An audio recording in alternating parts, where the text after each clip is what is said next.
سلام. مثل هر سال منتظر بودیم تا بزرگترین فستیوال فیلم های دنیا برگزار بشه، آکادمی اسکار، جایی که همه بهترین ها جمع میشن تا جوایز بهترین فیلم های دنیا رو بین خودشون تقسیم کنن. امسال فیلم های بسیار مهمی در جشنواره حضور داشتن: اوپنهایمر، بیچارگان، قاتلان ماه کامل، باربی، داستان آمریکایی، جاماندگان، فیلم منطقه تحت نظر، قاتلان ماه کامل و آناتومی یک سقوط.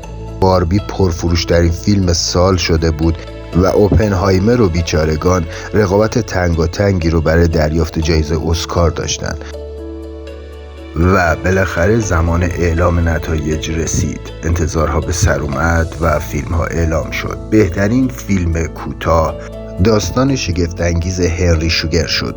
در قسمت بعدی برای بهترین فیلم مستند 20 روز در مارپول این جایزه رو تصاحب کرد.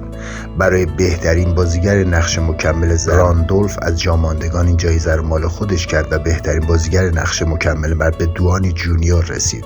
بهترین طراحی صحنه و بهترین طراحی لباس هر دو رو فیلم بیچارگان متعلق به خودش کرد. و اما در قسمت بهترین جلوه‌های ویژه فیلم گودزیلا منهای یک این جایزه رو متعلق به خودش کرد. بهترین فیلم غیر انگلیسی زبان منطقه تحت نظر یا مورد علاقه بود. بهترین آهنگ برای فیلم باربی رسید که البته این فیلم پرفروشترین فیلم آمریکا هم شده بود. بهترین فیلم برداری به فیلم اوپنهایمر رسید که در رقابت سنگینی با فیلم بیچارگان بود. از نکات قابل توجه در جشنواره اسکار اعلام نام کلین مورفی به عنوان بازیگر نقش اول مرد بود. کلین مورفی یکی از بازیگرانی هست که در ایران طرفداران بسیار زیادی داره و از بازیگران مشهوری هستش که بسیار تلاش کرده بود تا جایزه اسکار رو مال خودش بکنه و بالاخره این اتفاق در این جشنواره افتاد.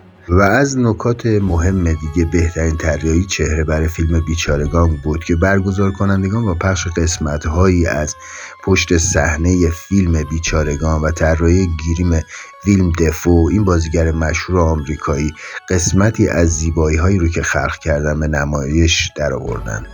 در پایان بهتون توصیه میکنم این فیلم زیبا رو که در رقابت با اوپنهایمر قافیه رو باخت از دست ندید و این فیلم رو حتما ببینید. پور things. ما در بخش بهترین بازیگر نقش اول زن، بیشک اما واتسون بازی بسیار بهتری داشت و موفق شد جایزه بهترین بازیگر زن جشنواره رو متعلق به خودش بکنه و زمانی که جایزه رو دریافت کرد اونقدر استرس هیجان داشت که نتونست به درستی صحبت کنه و همه حاضران رو به تحسین واداشت. و اما در قسمت کارگردانی فیلم بالاخره بعد از سالها و بعد از حق‌خوری‌های بسیار این کریستوفر نولان بزرگ بود که تونست جایزه بهترین کارگردانی رو برای فیلم اوپنهایمر دریافت کنه و همینطور در قسمت دیگه نقش مکمل مرد هم دوانی جونیور در هنگام اعلام برنده شدن جایزه اسکار بسیار از کریستوفر نولان به خاطر همراهی باهاش تشکر کرد و از اعتمادی که بهش کرده بود بسیار قدردانی کرد. و بالاخره اینکه بعد از مدت‌ها بهترین فیلم جشنواره امسال اسکار اوپنهایمر و کریستوفر نولان شد. بسیار سپاسگزار از همراهیتون.